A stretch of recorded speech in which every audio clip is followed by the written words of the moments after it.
What do you think brings success in marriage? Compatibility, love, sex, independence, dependence? Hi, I'm Bill Wright. Today on the Mini Bible College, you're going to hear Dick Woodward say that marriage is a providential, permanent, exclusive, and an all-inclusive relationship. And you know the tool that makes it happen? Communication. Let's join him right now in a brand new message. The tool that maintains the oneness, communication.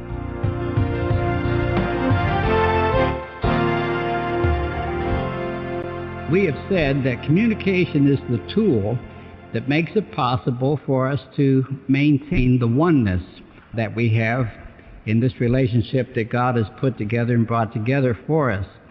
The relationship of marriage, unlike the relationship between parent and child that's destined to part, this relationship should get closer and closer and closer and closer. Now, it may be that depresses you because the first time Jenny and I heard this, it just upset her something awful because we were passing like ships in the night, and she was building a family in one world, and I was building the kingdom in the other world, and we weren't doing that. A man named James Hatch shared this, and it was in the summertime. We invited him to come to our church that year, and by the time he came to the church, we were more open to it. We realized that this is supposed to be a relationship, as we've seen. It's a providential relationship. It's a permanent relationship. It's an exclusive relationship. It's an all-inclusive relationship, and we have to work at that relationship. Well, communication gives us the tools with which we can work on that relationship. This is a Webster Dictionary definition of communication. Communication is a giving and receiving of information, messages, and ideas by talk, gestures, or other means. Now, based upon that definition, here are some observations we can make. There are always two dimensions to communication, a giving dimension and a receiving dimension. That means there are always two dimensions to communication problems, the sender and the receiver. The problem could be with the sender, or the problem could be with the receiver. I heard about a woman who went to a marriage counselor, and she said she just had to get a divorce. There was nothing to it. It just had to be a divorce. And he asked her, well, let's talk about it. And in the course of the dialogue, the counselor asked her, do you have a grudge? She said, oh, no, man, we got a carport, And he said, oh, I see, So a little later on, he said, well, do you think you've got grounds? And she said, we got grounds, but we have 15 acres. And then he said, well, does he beat you up every morning? She said, no, I get up most mornings before he does. And finally the counselor said, well, just what is your problem? She said, I just can't carry on a conversation with that man. See? Well, probably anybody would have trouble carrying on a conversation with her because the message was garbled. The sender, that could be where the problem is. Or the problem could be with the receiver, the way it's received, based upon this definition. Communication problems come in at least two sizes. One size is silence. There just isn't any communication, people say. And in the first 5 minutes of almost every counseling session, this is what is said: we haven't got any communication. And by that, they usually mean we don't talk. Now, silence does not always mean you have a communication problem, but it very often does. People are different. I'm a compulsive talker. I'm very uncomfortable with silence, especially if I'm entertaining a guest or something. I just can't let there be silence, and I'll just babble like an idiot to keep the conversation going. And I've always admired these deep, silent types that don't have a need to talk, because I just have to talk. I had a real good friend, still have a good friend, who's an orthodontist. He's the quietest man you'll ever meet in your life. And one day on a trip with him, I was babbling like an idiot. And I said, you haven't got much to say, have you? He said, well, Dick, and he wasn't being, he loved me. He was being nice. But he said, Dick, let me tell you something. Where the water is deep, it's still and silent. But where it's shallow, it babbles. Well, he's got a point there. The water, we call it a babbling brook, where it's running over the rocks, So if you're married to one of those deep silent types, that doesn't necessarily mean that you got a big communication problem. One of the most beautiful ways of being together is to have communion, which is the root meaning of the word communication. And you can be comfortable together, and you don't have to talk to be comfortable together. See, that doesn't always mean it's a communication problem. But the other side in which communication problems often come is knock-down, drag-out arguments. You can't talk for 5 minutes without getting angry. Now, another observation we can make about communication based upon this working definition is there is no such thing as not communicating. We're always communicating. The issue is what we're communicating and how we're communicating, but we're always communicating. Like the definition said, talk, gestures, or other means. Silent contempt is a form of communication, and silent contempt does mean you have a communication problem. If your spouse is treating you with silent contempt, that means you upset them, and so they're just giving you the deep freeze, silent contempt. One lady whose husband often did that, he was German and did that a lot. She used to say, you have to listen real close when he ain't talking to hear what he's saying. Because when he was silent, he was saying something, because he wasn't always silent. I had a guy call me one morning when I was a pastor of a small church and intimately involved with everybody, and he said, I think you better go see Ann. That was his wife. She's upset. And I said, what makes you think she's upset? He said, well, the last thing to bounce off the car when I was pulling out was a golf trophy of mine. And I said, well, where were you going? He said, to play golf. And I said, do you think she might be sending you a message there by the fact that it was a golf trophy? He said, yeah, maybe so. But you know, a slammed door, you wouldn't believe how many times I've seen a hole in the wall because a man put his fist through the wall. And it's nearly always the bedroom wall. Do you think that's making a statement? Is that communication? On the positive side, a smile, a hand on the shoulder, an embrace, tears, a sigh. Now, all of these things are communication. And see, there's no such thing as not communicating. Sometimes you're communicating through these gestures and other means, but that can be very eloquent communication. Francis Assisi, who's one of my heroes, said, in all things preach Christ. Where absolutely necessary, use words. I think that's profound. Now, we can come to some conclusions, too, about communication based upon this definition. First, communication is not what's said, it's also what's heard. It may not be what you said, it's what they heard when you said that. Communication is not what's said, it can also be what's received. Communication is not what's said, it can also be what's felt, based upon gestures and things like that. Communication is not what's said, it's also what's conveyed, the total impression. Communication is not just what's said, it can also be what people want to hear. I've been fascinated by that one. I'm amazed at the ability of people to hear what they want to hear, no matter what the words were. There are also some insights we can gain into communication based upon this definition.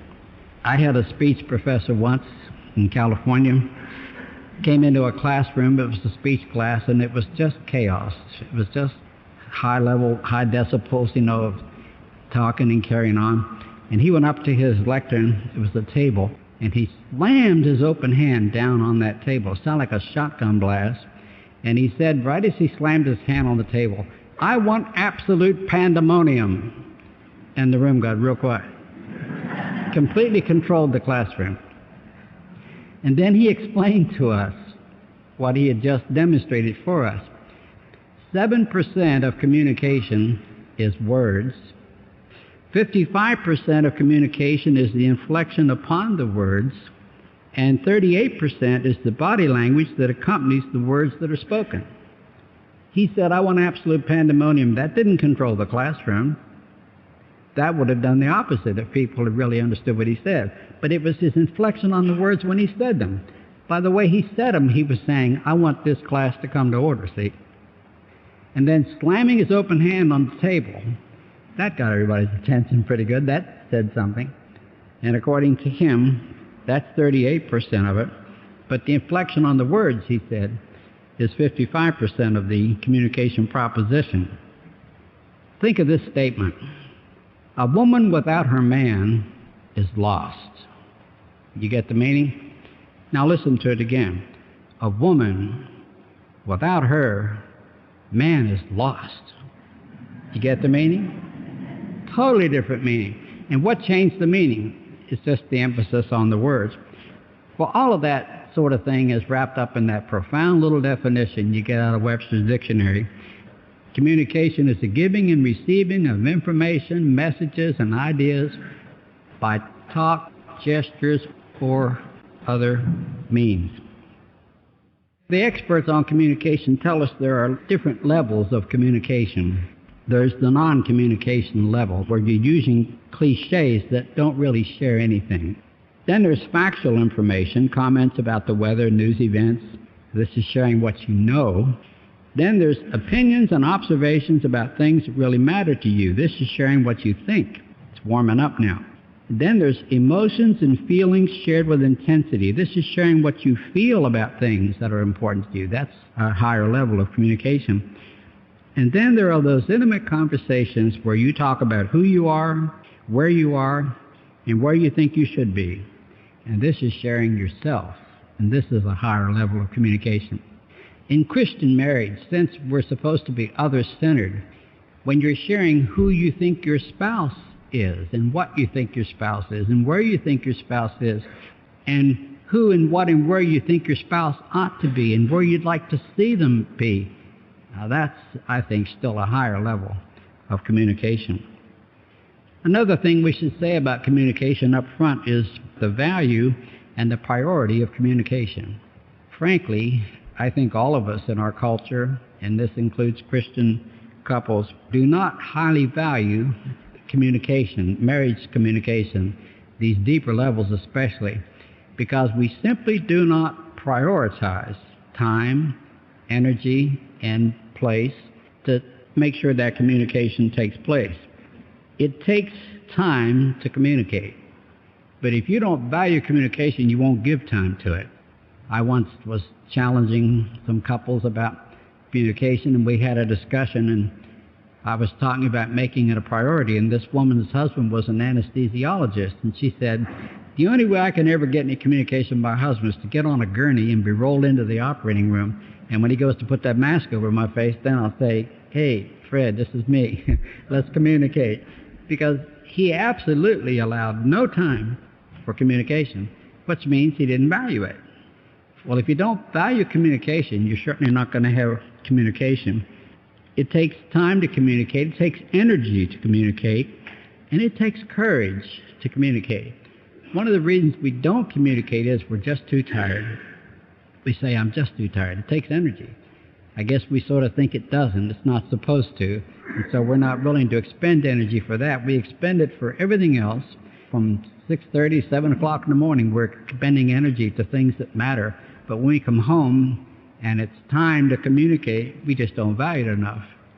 Paul Tournier, in his book, To Understand Each Other, in his first chapter says, to understand each other, we have to communicate. And then his second chapter is, to communicate takes courage. So I guess we should make this observation in introducing the subject. We must value communication enough to make time for it. We must value communication enough to expend energy for it. And we must value communication enough to have the courage to communicate. Now, years ago, when I used to do a lot of marriage counseling, so many people said in the first 5 minutes the problem was communication, that I, over a 10-year period, did this little research project. I asked couples, did you ever have good communication? Well, nearly always the answer was yes. Most people don't get married when they're not talking to each other, so they had, there was a time we used to talk all night. In fact, when we first met, we had this date one time, man, we talked till daylight. They'd say things like that. Well, what about now? No, we don't have any communication. Well, then I gave them an assignment. If the communication problem was that they didn't talk anymore, I'd ask them, will you make a list for me of all the reasons why you stopped talking to your spouse? And be honest, you don't have to show it to them, just show it to me. If they couldn't communicate without getting angry, I'd say, make a list for me of all the reasons why you lose it. when you try to communicate with your spouse. And over 10 years, I collected those lists and studied them. Here's a list of 24 circuit breakers, reasons why people stopped talking or couldn't communicate without getting angry. They stopped talking because they discovered that their spouse was not listening. Typically, the woman would say, "The baby found his thumb today," and she's all excited about all these things, and her husband's staring into space. He's a zombie. He's still at work, or maybe he picks a newspaper up or even turns on the boob tube. Just keep talking, but he's going to watch the news while you tell him about the baby's thumb. Well, nobody wants the communication reduced to a monologue. See, not listening, that means something more serious. That means not interested. I'm not interested in you and the kid. I'm not interested in stuff like that. I got my boss on my back. Haven't made my quota yet. I'm under the gun. Well, then she's not going to talk about the baby and all that stuff if he isn't interested. He's preoccupied, or she is. He's not contributing anything to the communication. Don't you get tired of being the initiator all the time? They never contribute a word. They don't say anything. If you didn't ask a question, there wouldn't be any communication. Just silence, deep freeze. Not giving anything. See, it's supposed to be giving and receiving. Well, I'm always the giver. They never give anything. All they ever do is respond. It's like communication's a bridge. You build half of it. You come halfway, I come halfway. I build the whole bridge every time. They never build anything. They're showing no initiative to communicate. They're showing no enthusiasm for communication. They're forcing our communication into a monologue. They're treating me with silent contempt. They're pouting. They're hurt. They're mad. Again, because of the way the communication was received, perhaps. They respond in this way. On the list, we had things like, my spouse is contentious. You know what a contentious person is? Solomon said a contentious woman and a dripping on a very rainy day are the same. Just drip, drip, drip. Well, what is a contentious woman? What's a contentious man? It means that you contend everything that comes up. If you realize they're bringing up a proposition like, I need a new washing machine, I'm going to contend it. I'm going to be against it. About time to trade cards, I'm against it. Always contending. It says in the scripture that a church officer, an elder, should not be contentious. Why is that? Because you don't want the board meetings to last till 3 o'clock in the morning. If he contends everything on the agenda, you're never going to get through the agenda, see? One time there was one of the silent types that she said, he just gets up from the dinner table and goes out for 3 or 4 hours. And then he comes in. He was sitting right there and said, is that right? And he said, yep. I said, will you mind telling us why? And he said, well, if I tell her I'm going to a football game, I catch it. So I go to the football game, I come home, I catch it again. He said, that's twice. If I just get up and go and come home, I catch it, that's once. Yeah. He said once is better than twice, of course. So he didn't ever tell her he was going to the football game. See? But the contentious person can be male or female. Then there's the opinionated person. Frequently wrong, but never in doubt. You know what I mean? Very strong opinions about everything. And who wants to debate? They say a bigot is a deaf orator. They can really hold forth, but when the other person's sharing, they're deaf. They don't ever hear the other person. They don't listen. I had a man one time, he had been in the Pacific with the Marines during the duration of World War II, and he said his wife was a Normal sniper. I thought that was an interesting observation. He was out there in the Pacific where, the Japanese would be up in the tree, strapped in the palm tree, and when the guy got vulnerable, they'd bang, a sniper. And he said she was a Normal sniper. When he said something, it made him vulnerable, and then bang, he got it. She sniped him. And then she responded, well, you're an oral assassin, she said, because he would just take the paint off the wall. She didn't talk to him because she didn't want to get him upset. Well, we've had couples, especially who were getting over the problem of infidelity, which is an enormous challenge to a marriage, who had what the spouse considered a perverted curiosity, because at the root it was a suspicious nature. If they were 5 minutes late coming home, where were you?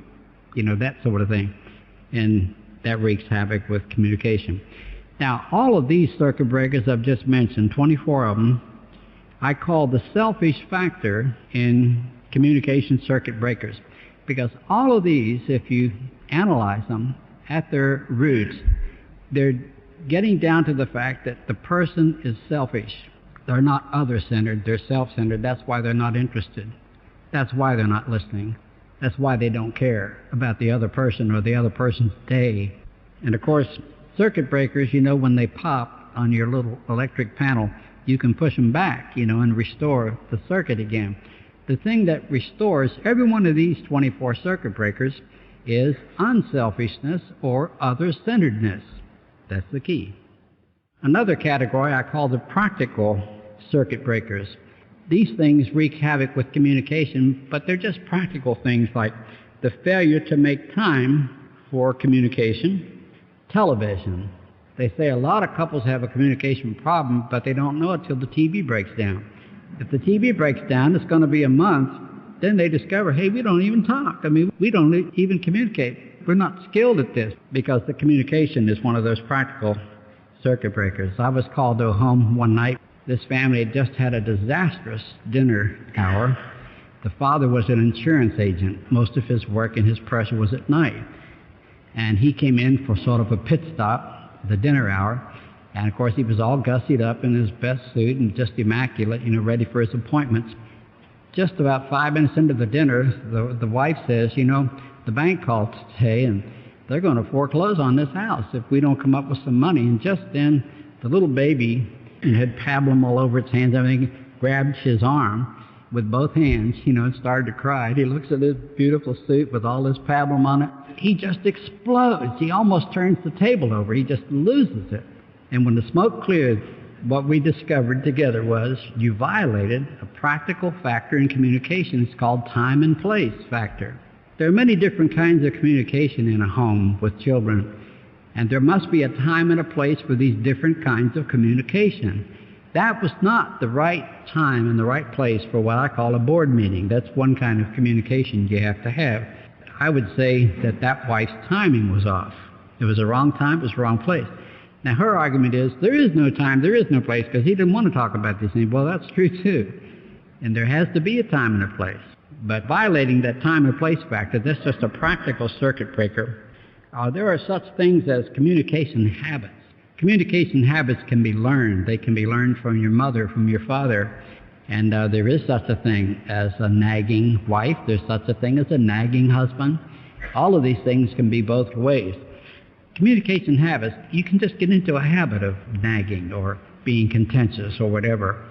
They say when you play golf, you have beginner's luck. They tell you how to hold your club, and you do, and you start off pretty good. And then you develop these bad habits, and you get hooks and slices and all that. Well, in communication, it's almost like you have beginner's luck. You're infatuated, you're in love, and you start off doing pretty well. But over a period of time, you develop these communication habits, and some of them are just habits, like being contentious or nagging or that sort of thing.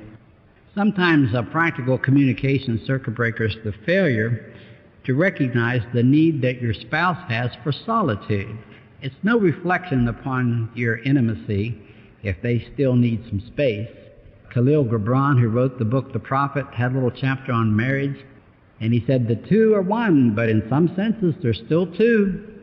And he said strings of a harp, in order to make harmony, have to be spaced a certain distance apart. Large oak trees cannot grow in one another's shade. They have to be spaced a certain distance apart.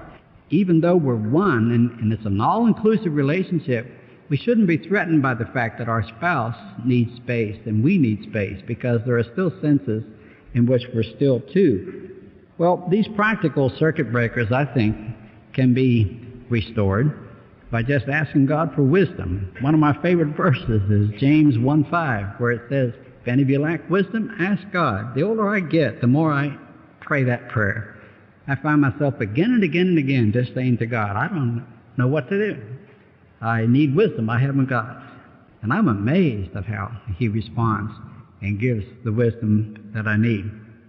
There are also physical circuit breakers. I think we mustn't fail to consider the importance that physical factors can have in our communication. For instance, if your meaningful communication time is always at midnight and you both had an 18-hour day, that can impact your communication. You may not have the best kind of communication when you're both tired. And when one of you is sick, I knew a couple where she was very difficult to communicate with, and She had to have surgery on one of her ears, and they discovered her ear was eaten out with cancer, and it caused the emotional disorders that made her very difficult to be with.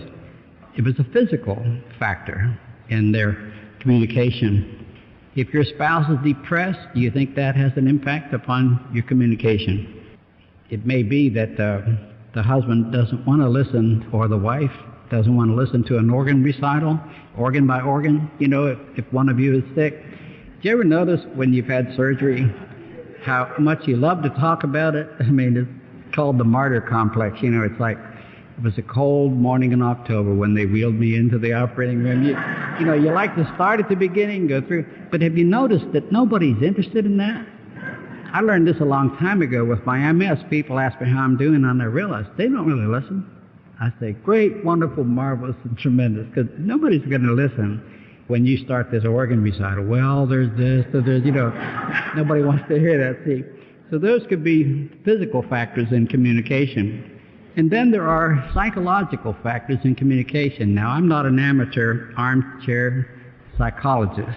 Even though I majored in the stuff 40 years ago, I resent people analyzing me. When I was a social worker, everybody was an armchair psychologist. If you had a cold and didn't show up, they'd say, you must have had a tough appointment today. All of this, paralysis of analysis. I really dislike that. But there is such a thing as mental illness. There is such a thing as psychological problems.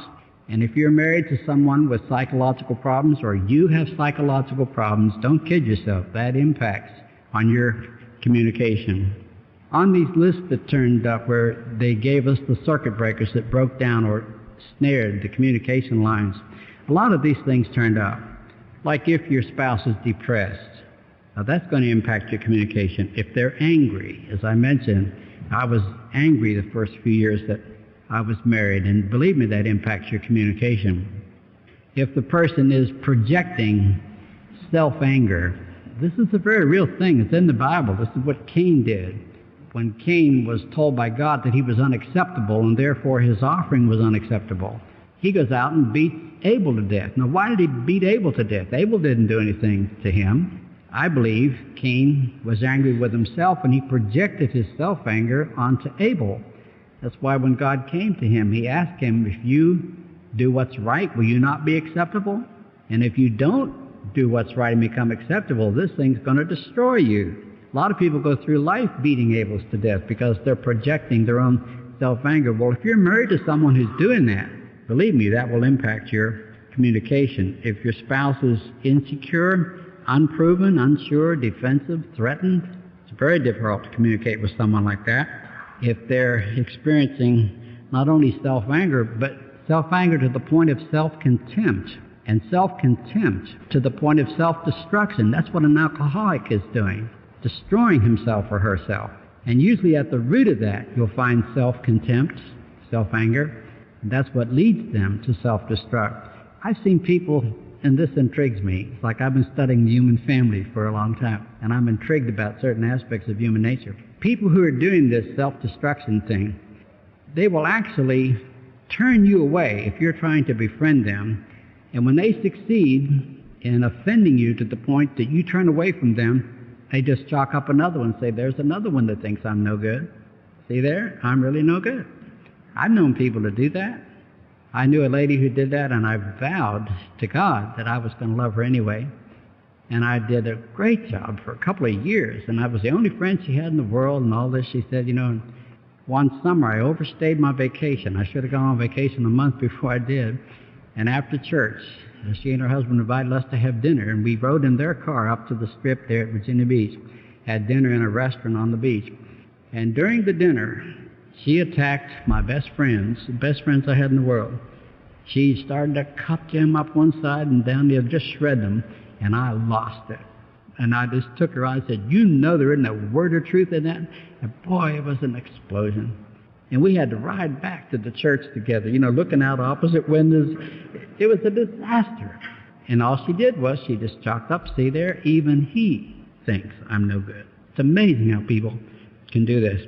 Well, if you're married to somebody who's doing all these things, they're paranoid, if they have these deep problems, if you see these psychological factors in them, then you've got to realize this. Until they get help with those problems, like we said at the beginning, if the persons both have problems or one of the persons has problems, until that person gets help with those problems, the partnership's going to be sick. Partnership's got to be sick if one of the persons is sick. Now, if you're married to the person with the problems, then there are some scriptures that show you how to cope with living with a difficult person. I preached on this several times. I announced I was going to preach on how to live with a difficult person, and there was a big crowd, but everybody who came thought the other one was a difficult person, which is really very interesting. Foolish and unlearned questions avoid, knowing that they gender strifes, and the servant of the Lord must not strive, but be gentle, apt to teach, patient, in meekness instructing those that oppose themselves, if God peradventure will give them repentance to the acknowledging of the truth, and that they may recover themselves out of the snare of the devil, who are taken captive by him at his will. This is so profound. It's 2 Timothy 2, the last 4 verses. What this is saying is, if you're married to a difficult person, it's almost as if they have been taken captive by Satan. They're in Satan's dungeon, and you can't get them out. Only God can get them out. But here's what you can do. You can maintain the fruit of the Spirit. There are 3 fruit of the Spirit mentioned here: meekness, patience, and gentleness. If you will maintain this fruit of the Spirit, that will keep the door open for God and close it to the devil, and it will give you the opportunity to earn your hearing and then place before them the truth that can set them free. Now, when you reach that point, it's I can't, but he can't, because it says, then God peradventure may give them, he may, the spirit of repentance, that they will acknowledge the truth. And if God gives them the spirit of repentance and they acknowledge the truth, then it says they will be delivered out of the snare of the devil. It's very profound, too, in that it says their problem is they're opposing themselves. The word self means the individuality, the uniqueness of any given person that makes them distinct from every other person. They're opposing that. They're opposing God's will for their life. That's what it amounts to. That's how you live with someone who's got psychological problems and it's messing up your communication and your relationship. Another simple version would be to simply pray the prayer Jesus prayed from the cross. Father, forgive them. They don't know what they're doing. Just think, from the cross, Jesus prayed that for his enemies. Now, if Jesus prayed that for his enemies, do you think you could pray that for your spouse? If they're not responsible for what they're doing because they've got some real deep problems, well, then it would work miracles, I think, for you to pray, Father, forgive them, they don't know what they're doing. So you maintain the fruit of the Spirit and pray that God will be able to reach through to him. Well, there are a lot of scriptures in the Bible that tell us how to do that. Again, as we said before, you should always consider the possibility that you could be the one that is the difficult person, and therefore you should listen to the advice of Jesus in the first 5 chapters of Matthew 7, where he said, get that log out of your eye, and then you will see clearly to help your spouse get the speck out of their eye. Another verse along that line that Paul shared with Timothy, 1 Timothy 4:16, take heed to yourself and the Scripture. Continue in them, for in doing this you will save yourself and then those that hear you.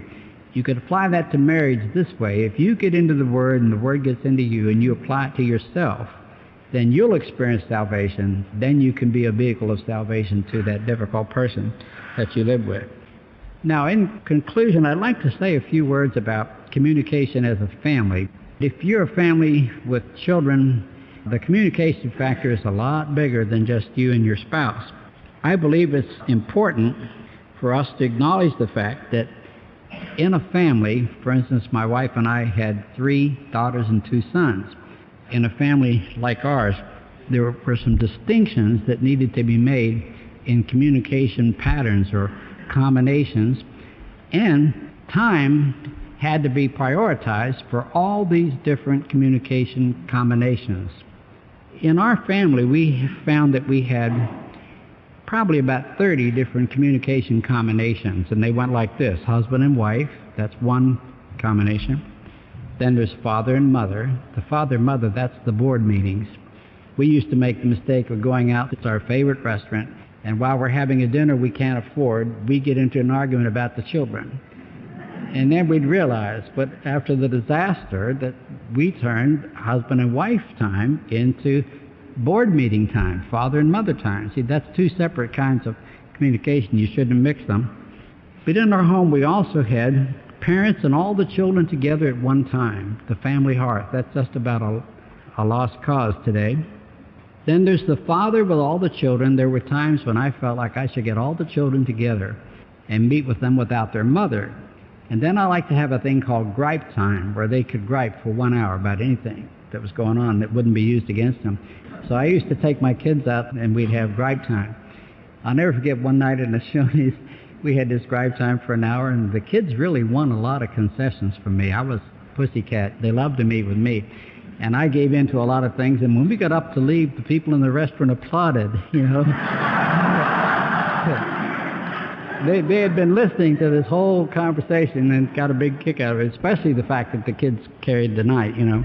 I think it's very, very important for the father to meet with the children, the mother to meet with all the children without the father. There was the father and the two sons, the mother and the two sons, the mother and the three daughters, the father and the three daughters. The father was son number one, the father was son number two. I believed our sons were very different. They always are. If you had 50 of them, they'd be different. And so I had father and son night with my sons individually. And then I used to love to have dates with my daughters, and they still remind me of the dates we had, one at a time. I'd go out on dates with the three daughters. And then I encouraged my wife, of course, to do the same things. And then all the siblings together. That's a wonderful thing when all 5 children get together without the parents. We call it the sounds of the siblings. We just love to hear that. Now, in my opinion, the most important of all these communication combinations is the first one, husband and wife. Now, that's debatable. If you have one of those situations like they have in values clarification where a mother were in a position where she could only save her husband or her child, which one would she save? I don't think I'd want to find out, you know. It'd be mother love's a very strong thing. But I have at least 2 reasons for saying that the strong relationship, the most important one, is husband and wife.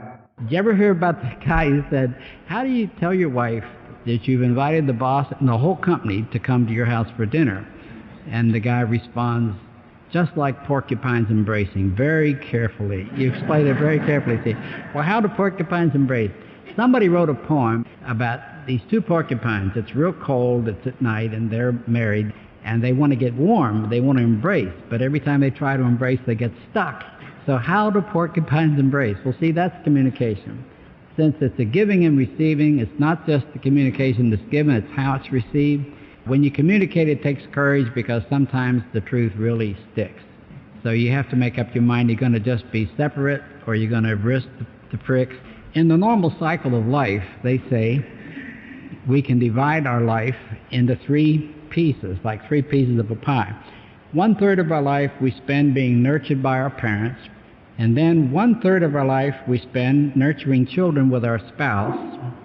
And then there's still another 1/3 of our life that we spend when the nest is empty. Now, what that means is you're going to spend 2/3 of your life with your spouse.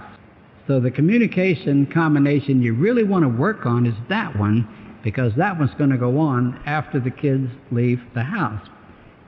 I believe the husband and wife communication combination is the most important one because all the other communication combinations are greatly damaged if the husband and wife communication breaks down. But I think it's also important to realize that this husband and wife combination is the important one because you're going to spend 2/3 of your life with that spouse in the normal cycle of life. A lot of people make the mistake, I'm sorry to say, while the children are being nurtured, they make the mistake of putting the children first. The operative word in so much of marriage is mutual. And as long as things are mutual, you can get away with a lot. Mutually, we've always put the children first. She's always said, if you only have a certain amount of time, give it to them. And, you know, if you've only got a certain amount of energy, I never mind her giving it to them. We mutually agree on that.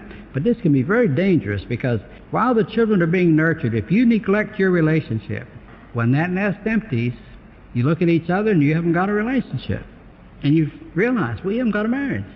You'd be amazed at the data of, marriages that break up at that point when the nest is empty because we didn't work on it. All those years, we just put the kids first.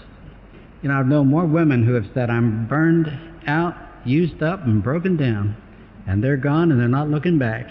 Now what do I do? My husband, man, we don't have any relationship. So, now what? Well, this is why it's very, very important to work on your marriage. And as we said at the starting gate, communication is what gives you the tools to work at your marriage. So that's why you have to really focus communication. So we can end on the upbeat.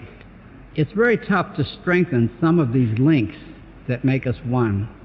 If you're incompatible, if one of you has an IQ of 140 and one has an IQ of 85, that isn't going to change.